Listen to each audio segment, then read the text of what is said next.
और हाथ जोड़ के प्रणाम करूं पिता हमारे महाराज। क्यों उदास बैठे हो महलों में महाराजा में बतला।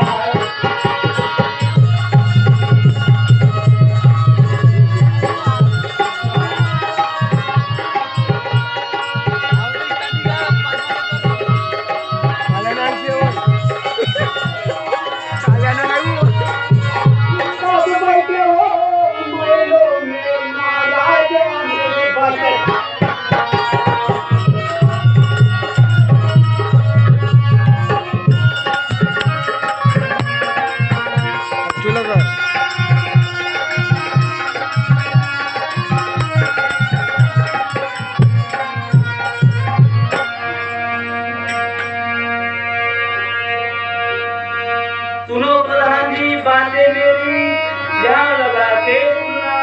बेटी पुष्पा की शादी करना दूर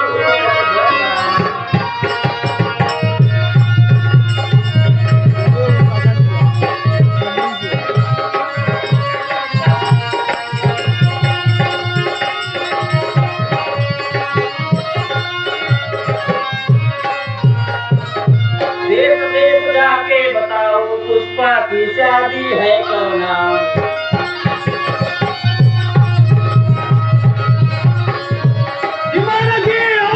पुष्पा की शादी होना।